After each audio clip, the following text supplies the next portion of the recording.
Today on Secular Radio, in her first press conference, Biden's press secretary doubles down on impeachment and says the Senate can multitask, convict a private citizen, and move forward with COVID reform and relief. We'll talk about that. Is that possible? On Secular Radio. Live from Washington, D.C., Jay Sekulow Live. If President Biden wants a theme of his presidency to be unifying the country, does he think that Nancy Pelosi and Chuck Schumer should drop a potentially divisive Senate impeachment trial? He spoke today, as you all saw, about unity in his inaugural address and the importance of unity in bringing the country together. We are confident, though, that just like the American people can, the Senate can also multitask, and they can do their constitutional duty while continuing to conduct the business of the American people. Phone lines are open for your questions right now. Call 1-800-684-3110. We will be in another few days when I'll be talking with the managers as to when the Senate will be ready for the trial of the then President of the United States for his role in instigating an insurrection. And now, your host, Jordan Sekulow. Hey, welcome to Secular Radio. So you heard last night, that was the first press conference from the White House press secretary, new White House press secretary, Jen Psaki, who used to have that role for the State Department under the Obama administration, and then has been on TV a lot, so she's well known in the media. But you got that question from Peter Doocy from Fox News, a straight-up question. We heard all about unity today, unity in the speech, and so is President Biden considering either, not necessarily publicly, but behind the scenes, encouraging Nancy Pelosi and Chuck Schumer, maybe that unity, the best way to start with unity is not maybe an impeachment trial as soon as next week. And some people are saying she didn't answer the question. I think she did. I think she said there's going to be an impeachment trial, and they could do it at the same time they're working on COVID relief. Now, what we don't know yet, though, is that if the Senate parliamentarian has actually come back with a ruling saying that they can have an impeachment trial and continue on other business of the Senate. We also saw today Patrick Leahy, who is the Senate President pro tem, who could sit in place of a normal impeachment trial if it wasn't the president.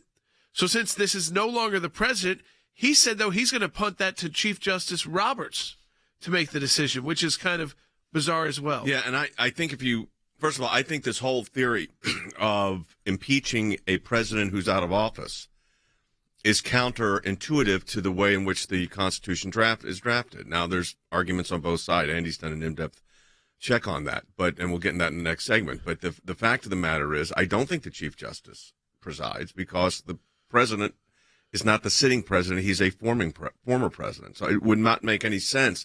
But this whole notion of impeaching a president who's out of office where the purpose of impeachment is removal from office also doesn't make a lot of sense. No, I mean, so this is but what we saw last night in the first press conference from the Biden team was that they are not holding back on moving forward with impeachment. They have no issues. I think they're trying to play the line of they're not necessarily endorsing it, but I say it's a full endorsement. We can play it for you again later in the broadcast. But to me, she had the response ready. She knew she was going to get a question like that because after that unity speech, that's what a lot of people talked about is why after a unity speech are we going to be doing an impeachment trial in a week or two at the U.S. Senate, and then that's going to divide the country and divide parties, political parties, once again in the most extreme way possible. Trust us. It's the most extreme way possible and easiest way to partisanly divide Congress is by holding an impeachment trial, especially of a president who is now a private citizen. We come back, we'll take your phone calls, 1-800-684-3110. Get the team's reaction as well. Support the work of the ACLJ. Donate online at aclj.org. That's aclj.org. We'll be right back.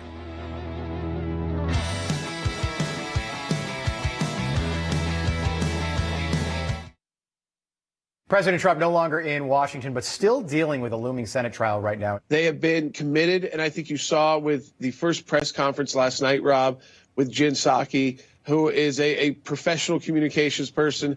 As first time as White House press secretary, she was asked if President Biden would step in and tell, Pelosi and Schumer, this goes against my entire message and speech from yesterday. So cancel this, just stop this move against a former president. Don't try a private citizen.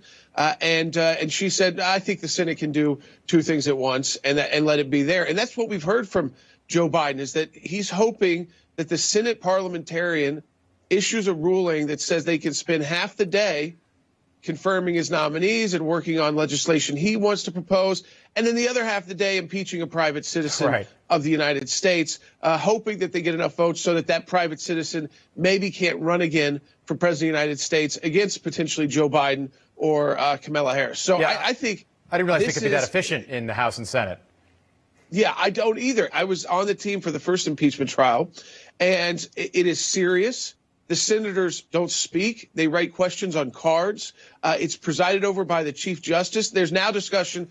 Patrick Leahy, the Democrat senator, he's the president pro tem of the Senate. He's saying, well, maybe I'll oversee it because it is a private citizen now and not the actual president. So they're already indicating that what the Constitution says is not what they are doing. President Biden, who could step in and say, you're stomping all over what I'm trying to do in our country. But this is my first test for him. And I think we saw it from his press secretary. If they don't, we expect the impeachment article, there's only one, to arrive as early as today or sometime next week.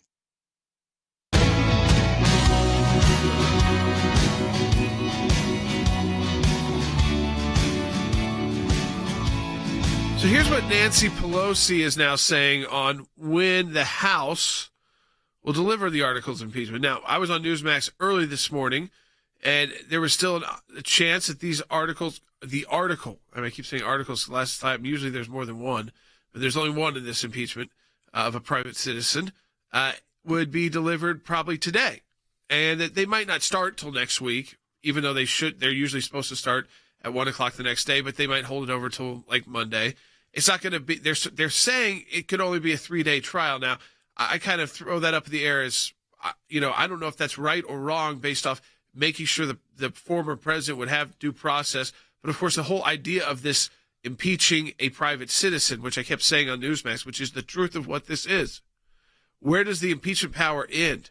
And there's a lot of hypotheticals that law professors love to weigh in on. We're going to talk about some of those today on the broadcast, but this is reality of a former president. That they want to bring out. But this is what Nancy Pelosi said. She, again, being coy and making it tough to predict, which makes it tough to plan for the Trump team as well.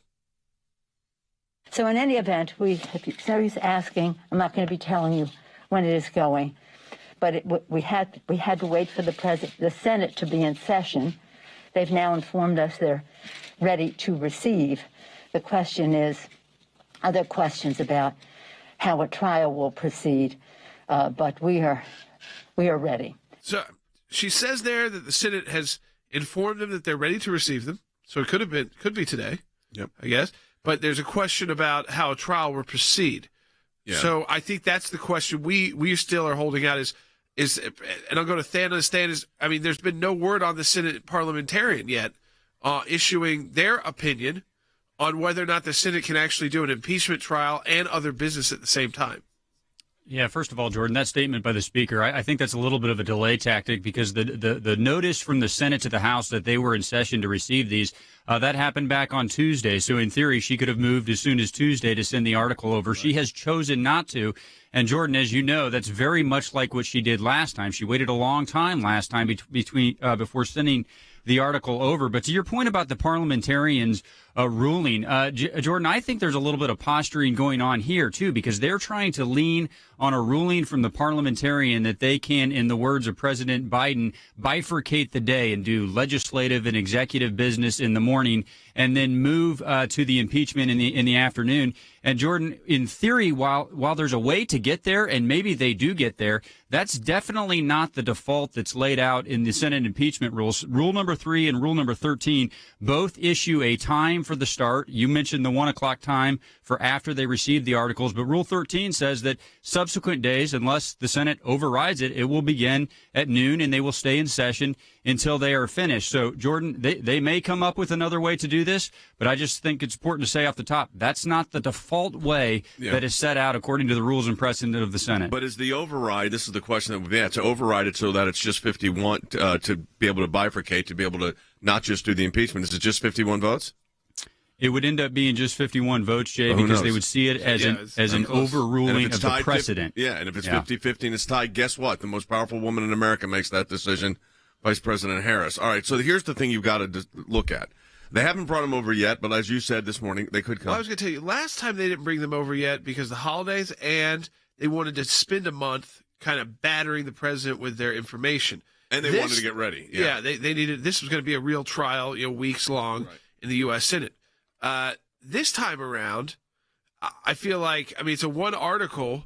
It's a delay based solely on trying to let Joe Biden get some things done in his cabinet, but they don't. I think that they know, at least they should know, that the further away they get from this, the less effective this becomes as an argument. Because the further away you get from January 6th, the longer President Trump is former President Trump, the private citizen, I think is hurting.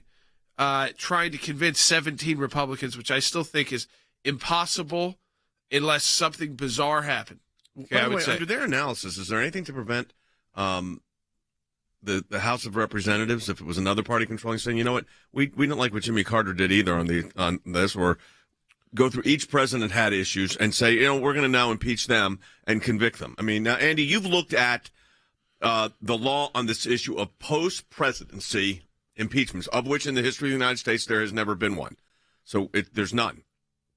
Having said that, there are constitutional scholars on both sides of the argument. There really are, Jay. I hate to sound like a law professor during the broadcast, but I want to say that I've looked at this in great detail, and late impeachment. When I say late impeachment, I mean impeachment after the public officer has left office, was indeed considered possible by the framers of the Constitution.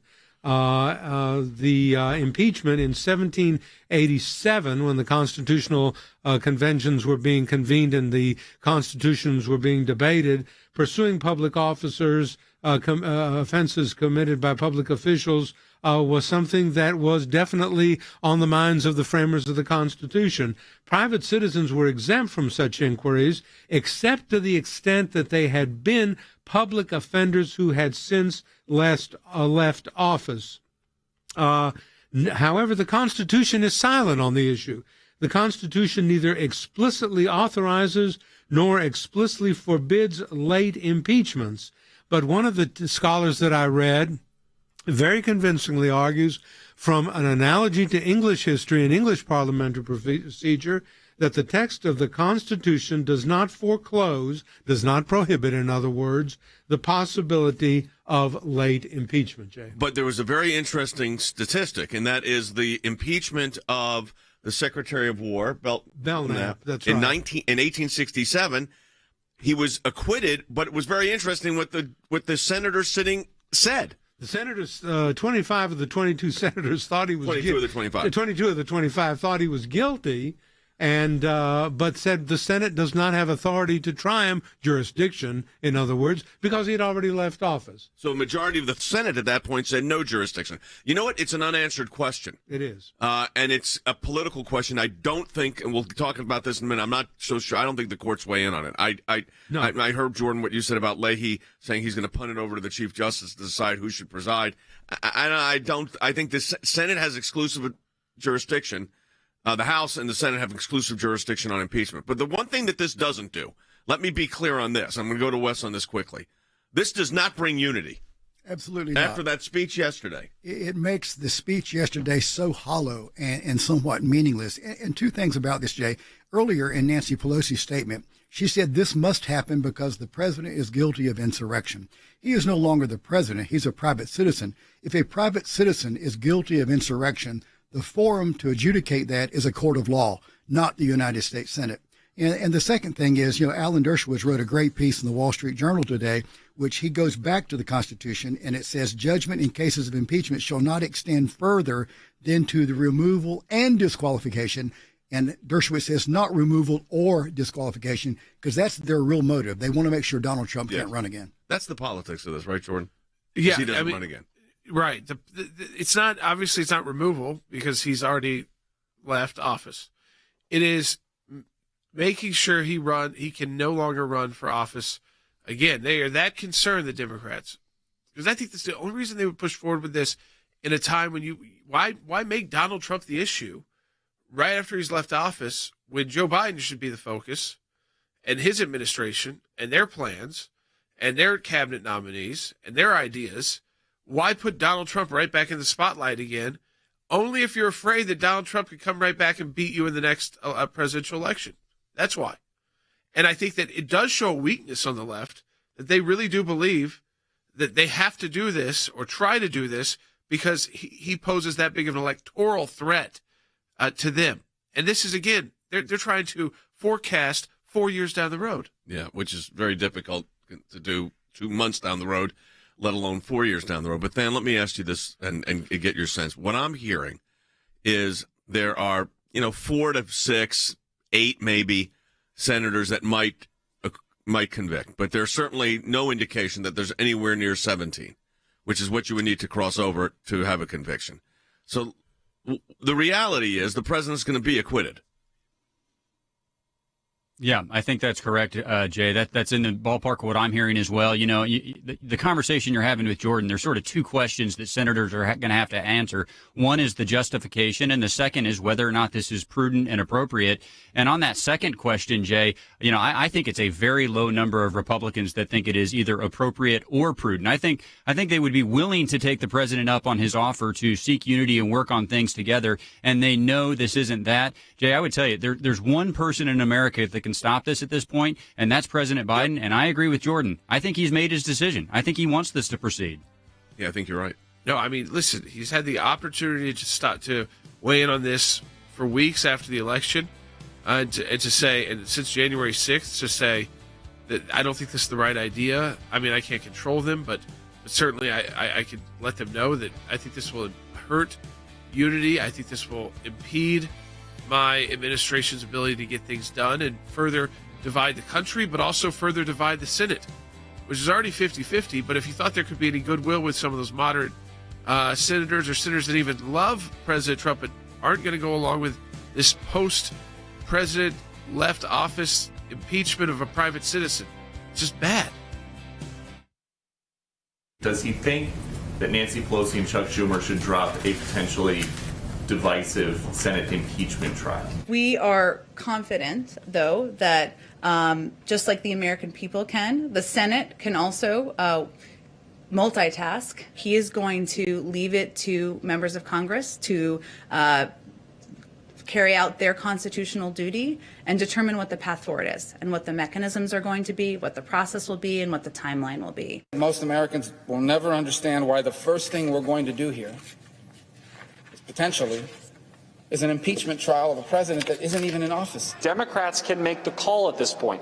Do they want to have this trial hanging over the start of the Biden term, or do they try to wait a little bit to get him off the ground? One of the other things that's being discussed is the possibility of an organizing resolution, essentially the rules that will govern the trial, to allow the Senate to work on other agenda items, like those confirmations, like another coronavirus relief bill in the mornings, then the trial in the afternoon. Democrats need at least 17 Republicans to vote with them in order to convict the president, their goal to block him from ever running for office again. But allies like Lindsey Graham pushing for the Senate to dismiss the case. Graham warning in this letter, quote, in your first act as majority leader, rather than begin the national healing that the country so desperately yearns for, you seek vengeance and political retaliation instead. Now I'm asking Chuck Schumer and Joe Biden to withstand the pressure from the radical left, stand down what I believe to be clearly an unconstitutional impeachment of a president leaving office. It will create further division in the country. The Senate Democratic whip says dismissal is unlikely. I think there's precedent to suggest that even if Donald Trump's left town, he's still going to be held responsible for what happened January 6th. I think there are big questions about how do you handle a Senate trial for a president that's not president and for an ex-president.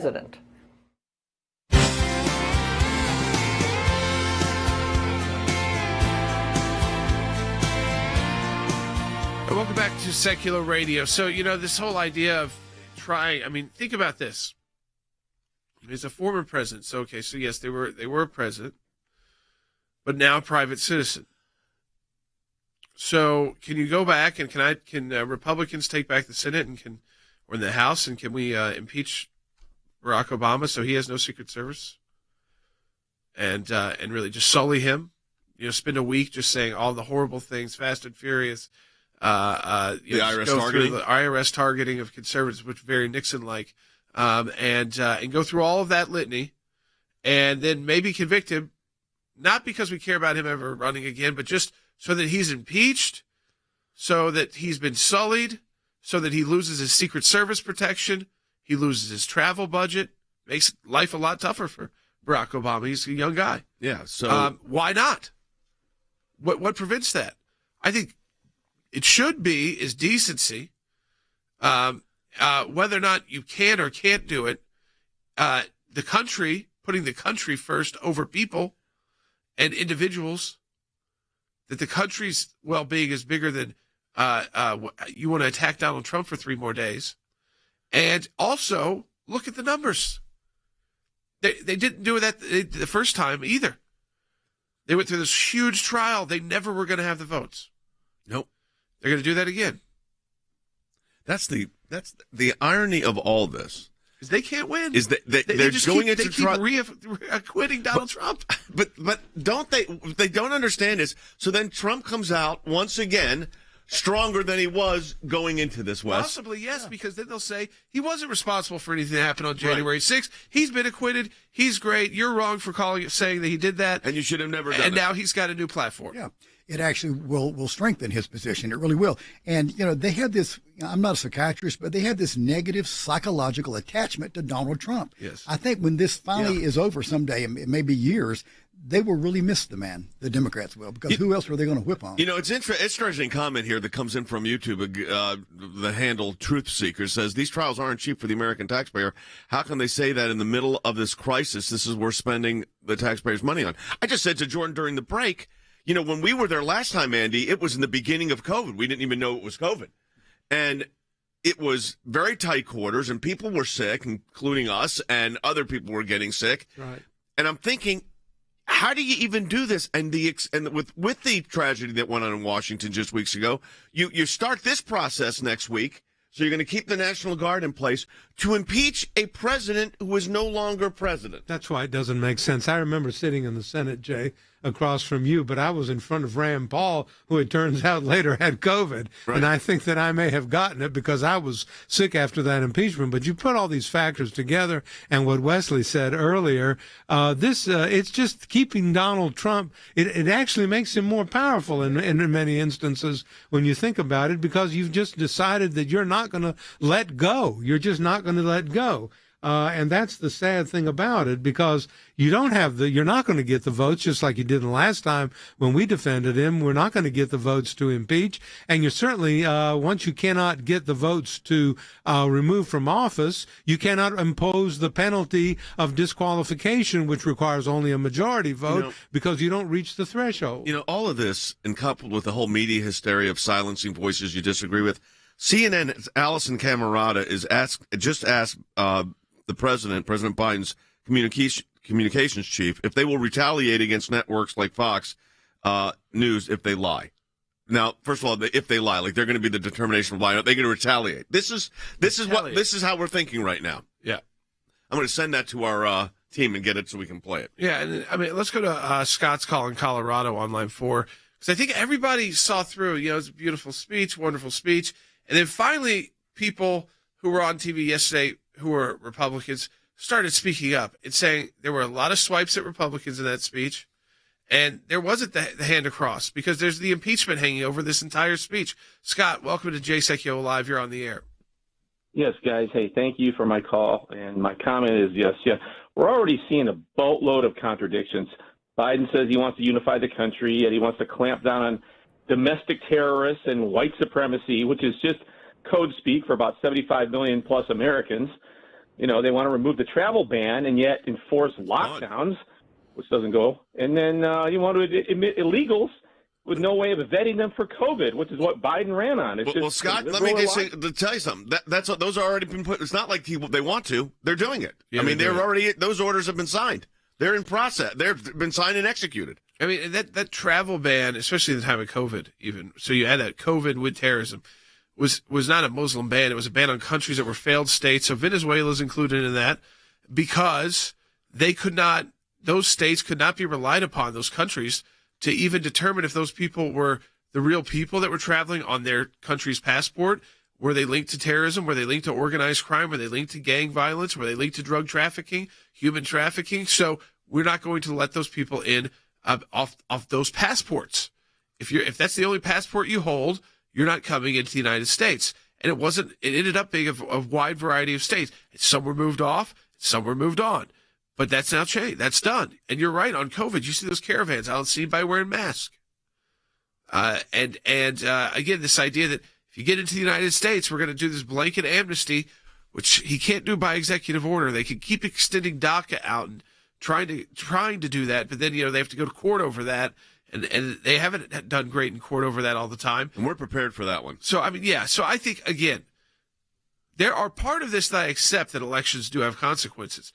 There's a Democrat president, Democrat House, and a barely Democrat Senate. So I'm not expecting for Joe Biden's unity to be, I'm going to do everything you'd want as a Republican. What I would expect is that if he really meant those words, which he doesn't, but if he really did, he would have squashed this impeachment before that speech. He would have been squashed that before, and those words would have meant a lot more to half the country. Yes. And there is enough legal precedent within the scholarship and within the text of the Constitution. There is enough legal mystery in this issue, unanswered, unresolved question that there's not a precedent for. I mean, they've never done it. The most interesting thing to me are the senators that voted on one where there was the Belknap when he was out of office, and they said, we think he did it, but we don't think we have the authority to convict him, so we're not going to convict him. That, to me, kind of speaks volumes in all of this. But there's enough legal cover, if you will, or political cover, if you want to call it that, constitutional protection cover, that Joe Biden can say, hey, look, this is a close question to begin with, and I got an administration to run. I got to get this country on track. I got to get these vaccines out. Why are we doing this? Absolutely correct. And I think the power and the moral authority, if nothing else, not necessarily the legal authority of the president to squash the impeachment, but the moral authority of the president can be exercised in this case. And people can say, look, and he can say, if he wants to, and he should, if he really is interested in unity, as he says he is, to say, look, it's over with. Just like he said, those were the words he used when he was counting the electoral votes, Jay, when Trump became elected president, and there were objections. He said, look, it's over with. He ought to remember those words that he uttered back in, 2016, and utter them again. Look, it's over with. I am looking at a new unity call. I am looking at a new administration. Stop it. There's also this Biden rule that we're going to talk about when we come back in impeachments, that we'll talk about when we come back from the break, Jordan. Yeah, that's right. So we've looked into that as well. The ability for the Senate to just dismiss the charges from the House without going into a whole trial, without having to go through this whole charade. So that's something you could also put pressure the Senate to do. But I don't think any of that happens with Joe Biden encouraging it through his press secretary.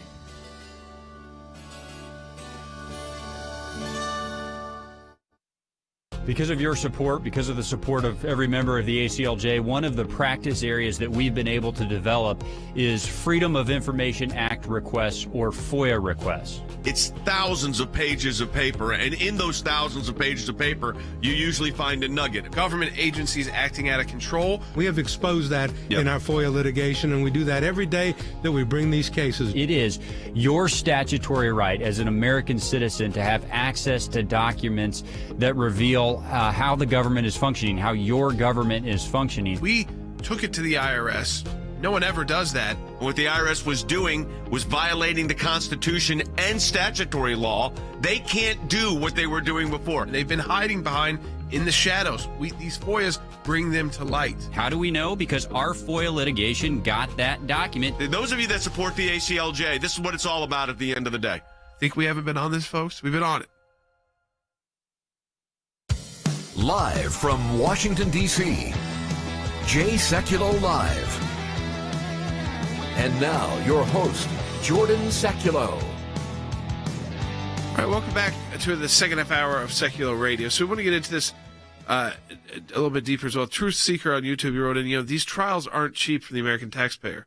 Yeah. How can they say that in the middle of a crisis, this is worth spending the taxpayer money on? So shutting down the U.S. Senate, even if it's for 90% of the day, instead of working on COVID relief. Well, like I said, working on other the cost of just the proceeding itself and the security and the extra protections. Do you bring in the Chief Justice? Now, he's got to make the decision. I mean, I don't think he does have to make the decision. No, I think it's they always want to punt the Senate. Yeah. They want to punt to their parliamentarian. They want to punt to him, to the Chief Justice.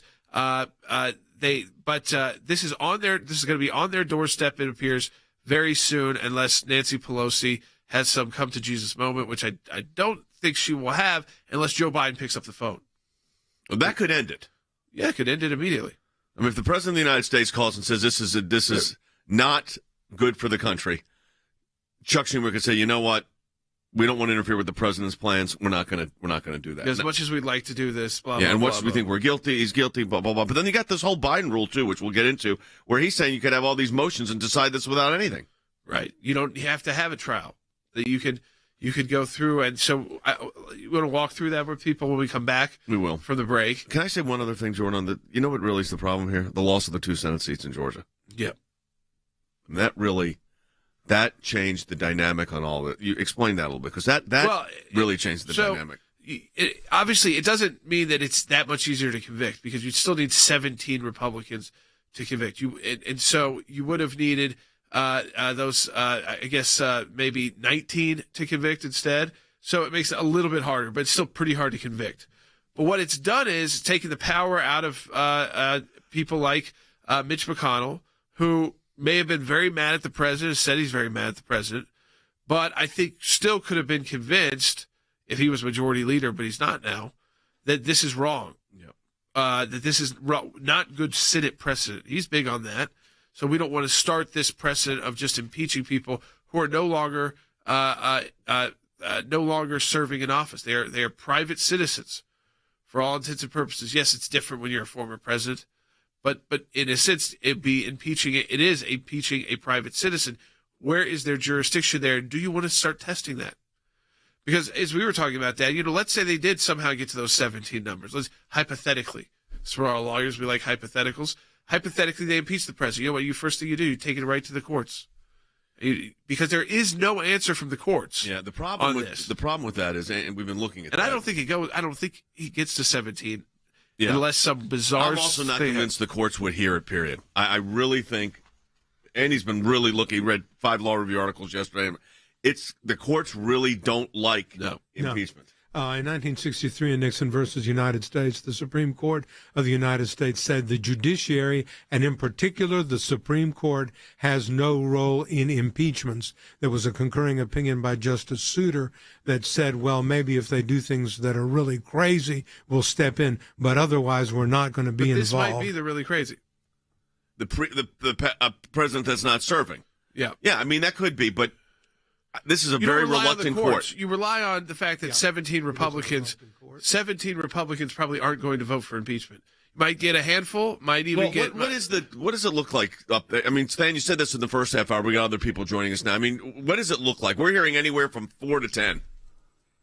Yeah, way short of 17 and getting shorter every day for the reasons that you're outlining. Look, I mean, I think, 2 months ago, there might have been senators that were going to sit there and listen to the arguments and then make a ruling. But guess what? He's no longer the president. It's going to be very, very difficult to convince senators of his party who, by the way, were open to the arguments initially that he's living in Florida now. It's still the pressing duty of the United States Senate to consider this. By the way, we're in the middle of a pandemic. I think maybe that's where they should be focused. Yeah. So in 1999, Senator Joseph Biden, now president, wrote a memo, arguments in support of a summary impeachment trial. Wrote it to the Democrat caucus in 1999, how they don't have to even have a trial. They call it, there's the Biden rule is also included within here. We'll talk about that when we come back from the break. Could they just say, let's vote on it? And let's see where that falls. So you don't have to hear Eric Swalwell and Jamie Braskin, who did what Ted Cruz and Hawley did for 48 hours.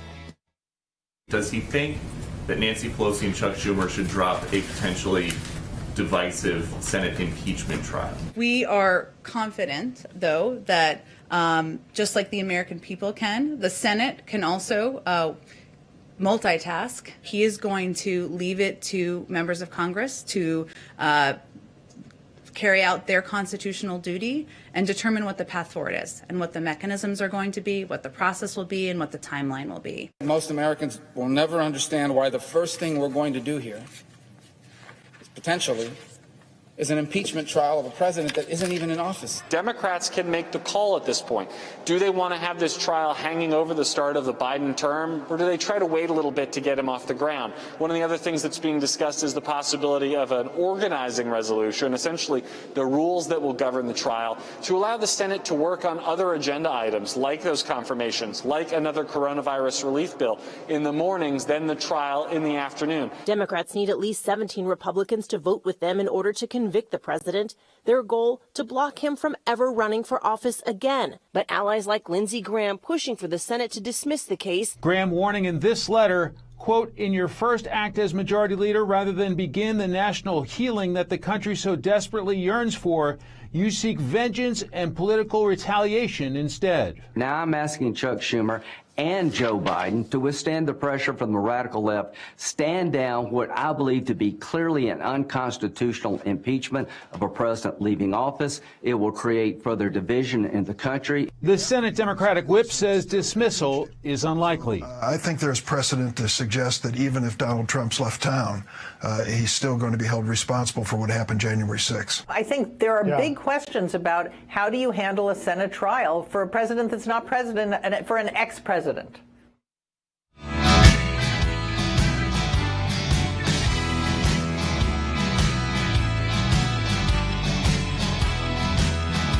is interesting. I want to go to Stan Bennett on this because, Stan, you said there's already an example of how this impeachment is impeding the work of the U.S. Senate. Yeah, pretty stark example, Jordan. If people are watching these nomination hearings for President Biden's nominees, what they're seeing is Republicans chairing those hearings, Jordan. Yeah, you heard it right. Republicans are chairing these hearings, and the reason for that is Leader Schumer is now the majority leader of the United States Senate, but they're so caught up on arguing about the procedures of a pending impeachment and the other organizing resolutions, they have not been able to come to agreement. So, Jordan, on many of these committees, it's the ratios from the last Congress, which has Republicans occupying the most seats in committees that is holding, and Republicans continue to chair these hearings. So, look, I only say that, Jordan, to say if I'm President Biden, I want this to be over so that I can truly have the Senate. They don't truly have the Senate at this moment. No, and they haven't come to the agreement over how. I heard that like maybe they were going to split up the committee assignments because it is a divided Senate. So maybe the Democrat would chair it, but the votes would be the same. So, yeah, that has been on the table, and both Leader Schumer and Leader McConnell were open to that, so you might see an even split among committees. Of course, the chairmanship would go to the Democrats. There's also the question, Jordan, of who can call up bills. I can guarantee you Leader Schumer's not going to give away a whole lot of authority in that regard. But look, you know this. When it comes to reporting nominees out of hearings with favorable recommendations, if you have 10 Republicans and 9 Democrats and a very controversial nominee until that organizing resolution is passed, that will make a big difference, Jordan. Yeah. I mean, so here again, you're seeing Joe Biden's administration being impeded by Donald Trump. Think about that for a minute. I mean, just think about that for a minute. And it goes to what he said, which is that obsession. Okay, go ahead, Wes. Yeah, they are obsessed with it, and it is affecting Biden's administration in a very critical time. As I said earlier, though, during the break, even if some senators, they're practical, many of them, even if they decide it's constitutional, we can actually try a president on an impeachment charge, I think some of those same senators will say it's not prudent, that this will needlessly divide the country, and it will take away from the things that Joe Biden wants to get done in these first few months that he's in office. So I don't see it coming to a conviction. I think there are a lot of senators who would rather simply dismiss it.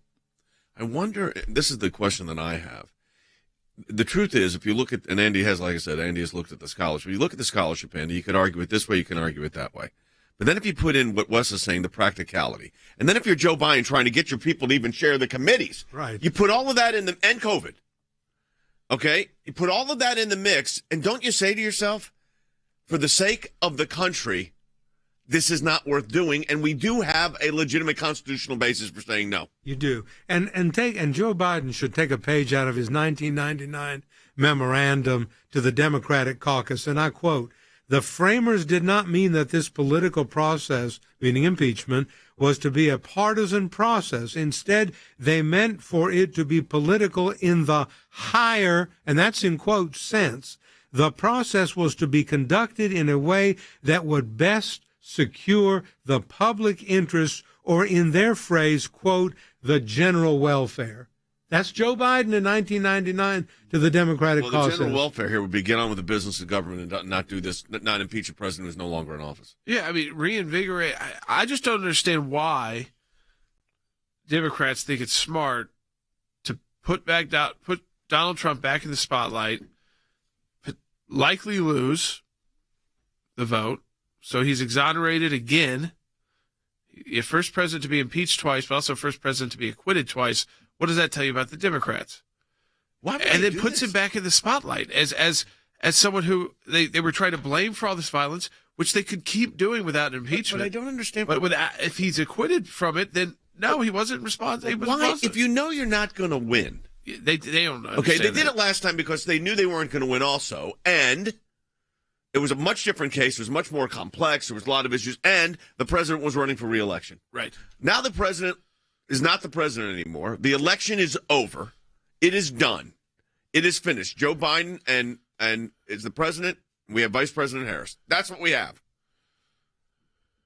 Why in the world would you now take up the time and effort to bring back to life, so to speak, the very person you're saying you want to make a footnote in history?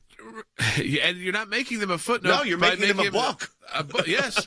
The first one impeached, and then all of the legal scholars that will weigh in on impeachment post. Yeah, but now it'll be a reality. Impeachment post holding office when you've already gone, you've served your term. And by the way, January 6th to January 20th, they kept saying, well, we don't have time. We don't have time. We can't do this. Those are Senate rules. The Constitution doesn't say you have to take 3 weeks from the House to the Senate, and the Senate has to wait. It was, again, a decision as well to think, well, we should wait until the Democrats take over the Senate. But again, they had time actually to do a removal. It was their own rules that stopped it, not the Constitution. So, I'm going to throw this one then. I think that would have failed, by the way. That vote would have failed, too. Let me ask this. I mean, I'll start with Than on this because this is the kind of thing that's hitting my mind. Why are they not trying to get they got the 2 Georgia Senate seats. So why wouldn't they immediately be trying to move to that? It's a political calculus, and I think there's one more reason. I'm trying to figure out, what's the Yep. If I'm now the majority, in the sense that I've got the tie-breaking vote. So understand this, everybody. Vice President Harris is the most powerful woman in the United States, not just because she's vice president, but because she's President Harris when it comes to the Senate. She's the presiding officer of the Senate. So she's the most powerful person next to the president, obviously, but can play it's an unbelievable role when you got a 50-50 Senate. Why would I waste time letting Republicans stay in leadership positions when, in fact, I have the majority? Well, I think it's a catastrophic political mistake, Jay, but I think the reason is twofold. One, you've discussed at length, and that is to seek revenge against the outgoing president and keep him from running again. But, Jay, we've seen the second reason I think they're doing this before. It's political overreach and trying to paint the entire party with one broad brush and inflict political pain on every office holder that shares the party of President Trump. Jay, I really think this is as much about 2022 as it is about 2024. But look, in the meantime, Chairman Wicker is chairing the hearing right now for the nomination of Pete Buttigieg to be Transportation Secretary. That's the price they're paying for focusing on the political ramifications rather than the governing apparatus. But here's what I don't understand. I have this picture, and it's I'll bring it in tomorrow. It's Donald Trump holding up the Washington Post that says acquitted. If they go to trial next week and the trial takes 3 days and they come to the verdict on Thursday, it's going to be acquitted. So again, the headline in the Washington Post and the New York Times has got to be Trump acquitted. Again. So what does that help the Democrats? I think that they're not going to bar him from running again. They're making him the leader again. Right. And I don't know if they have some weird calculation that they're so worried about him that they think that enough Republicans want to run for president in the Senate, because they all want to be president of the Senate, let's be honest. Most of those senators do. Not all, many. And Joe Biden is an example of that, spending his whole life running for president, finally got the nomination and won. But again, is that what they're hoping, is that you got enough guys to say, I got to get Donald Trump and his apparatus out of the way? Because, again, that doesn't get you to 17. It doesn't get you to 17. And let me tell you something. Whatever argument's made is going to be going right to those 17 that you think are most vulnerable, because you know that most Republicans are not even considering it. And by the way, they keep saying, well, Mitch McConnell, he could carry all these votes. I don't think so anymore. I'll tell you this also. I mean, if you don't want to look at just pure political calculation, I've only got 2 minutes left in the segment. A pure political calculation, Donald Trump, whatever you think of how he handled this or handled that, I think everybody here would acknowledge there's probably not another Republican that would have gotten 75 million votes. No. Okay? So that's number one. So number two, in the middle of COVID, no way. No. Brought a lot of people into the party that were not either politically engaged or did not support the Republicans previously. Yeah, so if you're the Republican Party, also you got to be thinking to yourself, I've got to retool in a post-Trump world. Okay, I get that, and Donald Trump obviously is still a big force, but whether he'll run for president or not in 4 years, that's a long time. So I've got to still operate. I've got to reformulate myself, but I don't want to lose, right, Dan? I don't want to lose 75 million people.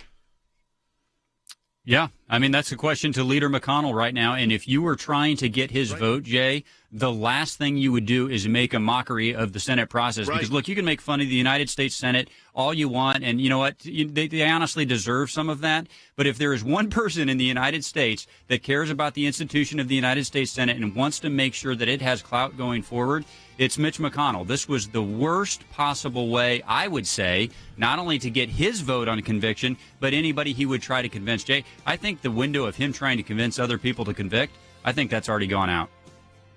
All right, folks. We will continue to take your phone calls. Get those calls in now, 1-800-684-3110. Answer questions.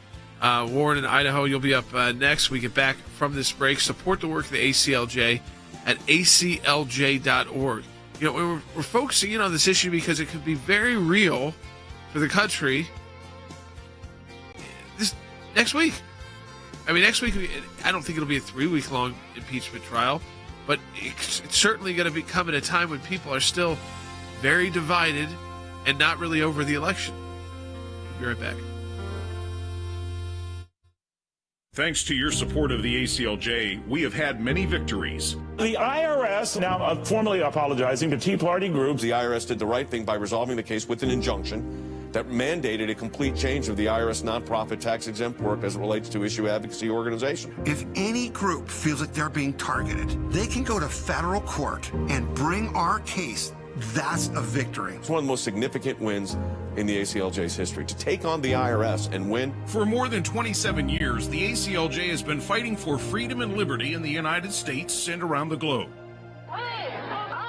These are young people in their 20s and 30s that are doing this, are fighting for life at a whole new level to beat back the abortion juggernaut. We've got a whole group of young lawyers that are defending them. Those of us that believe in life know that we're on the right side of history. We understand full well children are children, and they're precious in God's sight, and they're precious in our nation's sight, and they're precious to parents. But I actually think we're winning. This is one of the social issues we're winning. The release of Andrew Brunson. He is the American evangelical from North Carolina, held in Turkey for more than 2 years. They're rushing us to the airport, and there was an Air Force plane that came from Germany that had been on standby. We're flying, and they finally left Turkish airspace. It's like, okay, now we're really out of Turkey and free again. We're grateful to ACLJ who put it out to these people, they were getting all this out. All of the people who prayed for us through ACLJ and through your contacts, I'm thankful, I'm grateful, and actually I'm astounded. We need your help as we continue this work here in the United States and around the world. Join us online at the American Center for Law and Justice at aclj.org.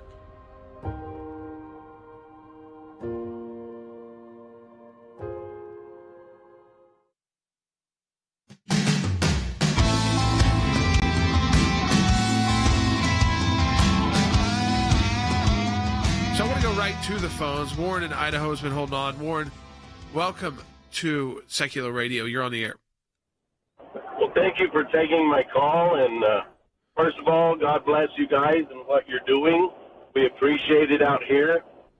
And looking at everything going on, especially in the Senate, like you guys are saying this morning, now's the time to really push, like the Democrats did, to get out in 2 years and vote these people out of office, to clear the Senate, to clear the House and get the power back. Most of these, so many of them are octogenarians, and they need out anyway. Besides term limits, they're just old. Well, there's not a mandatory age of retirement. But you raised the point. Look, in a year you're going to be back into election mode. We're 12 months away from elections for the House. Now, the Republicans have a decent and a third of the Senate. Yeah, a decent shot at the House, right? A decent shot at the House and the Senate because Warnock is up again in 2 years.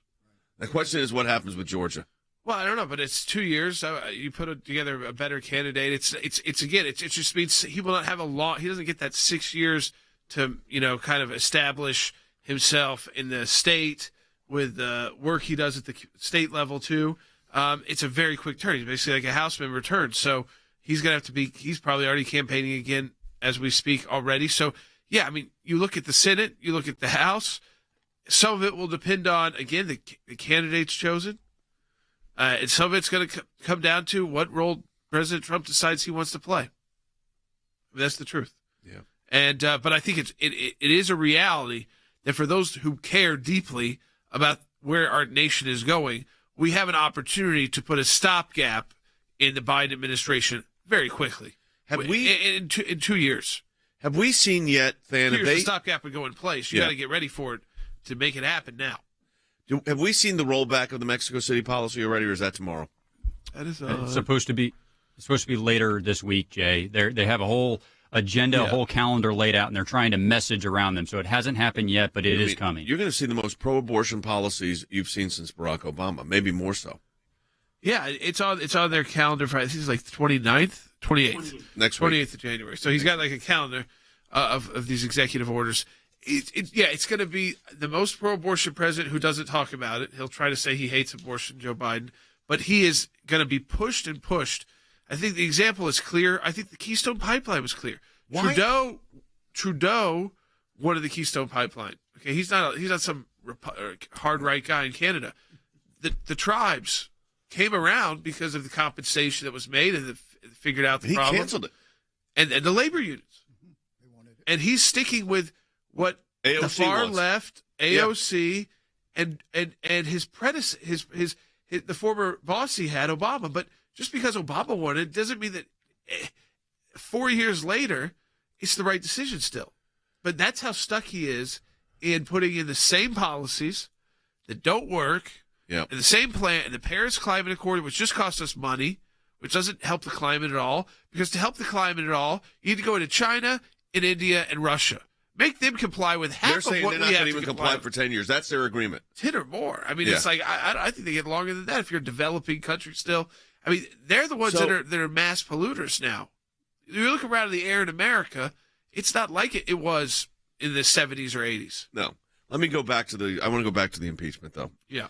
Andy, if you were going to make the pitch on the floor of the Senate on why this should not proceed, what would you say? I would say that first of all, the Senate does not have jurisdiction. The president is no longer in office. The president has left office. I would further say that the Senate would be pursuing a person, and it would be, as I read in one law review article the other day, analogous to marking President Trump with a bill of attainder. What is a bill of attainder? A bill of attainder is basically a curse on a person without due process of law to prevent him or his line from ever succeeding to, in England, for ever succeeding to the nobility or to the peerages. And that's exactly what this is. And that was really on the focus of the framers of the Constitution, Jay, was anything to prevent a mark on a person, and that's called a bill of attainder. And that's what one of the law professors I read very convincingly argued, that's really what you're trying to do here. Prohibits bill of attainder. Absolutely. I mean, that's how we don't. There may be a term people don't know a lot about, but you learn about it in law school is what that was. Is basically like this. Yeah, it's you and your generations. It's like this letter. You're frozen out. Right. And our founding fathers didn't want people to be frozen out. Right. And it's a different if you were acting in a way that was impeachable, and there were the votes there. There have never been the votes there, by the way. Founding fathers made it so tough to actually convict someone of impeachment. No president has been convicted.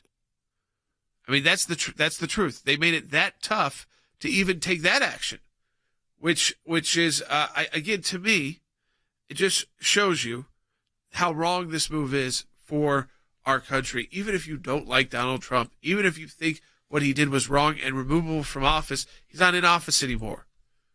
And why do you want, if you're a Biden supporter, okay, go ahead. Make Donald Trump, who half the country voted for, and it still was a close election and a weird election. So let's go have the election in 4 years where there's no mail-in ballots because there's no COVID, and we go back to the same where you got to wait in line 3 hours to vote, and we'll see. You really want to do that? You want to prop him up like that because you're going to acquit him again because of your actions by Eric Swalwell, Jamie Raskin, who did which I would also point out on the floor, that Jamie Raskin made the same kind of statements about the election in 2016 that the president did, and voted not to certify the election. And he's the lead impeachment guy.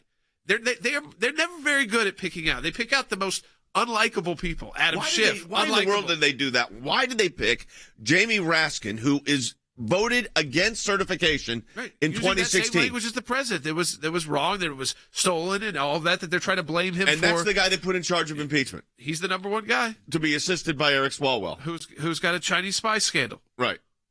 That's when you realize Republican senators look at them and say, "I'm not voting for this." That's what the Republicans should Just do. like they're not voting for Adam Schiff. Well, go ahead, Wes. Irony is lost on these people. It truly is lost on them. And again, back to President Biden, if he was a real leader, he could stop this. My concern about President Biden, I wish him well, he's never been an executive. He's a legislator and a vice president. He changes his opinions with the political winds. He agrees with the last progressive person he talked to. But a real leader would stand up and say, enough, and put some real actions in with his call for unity that he articulated yesterday. Than, really quick, likely any more developments on the likelihood of one of these articles? She was very vague this morning, Nancy Pelosi. She was very vague. She did say in the next few days, Jay, I think by early next week they will be sent. I think they want to make sure the first few nominees get across the line just to make sure that those don't stall out. I just tell you this, though, Jay, you can't simultaneously say these are unprecedented challenges facing us. Oh, but by the way, we're not going to address those yet. We're going to move to impeachment. You can't say both those things at the same time. All right, folks, we'll continue to follow this. Check out ACLJ.org as well. You know, we continue to analyze this. We'll be ready to go as well if this moves forward.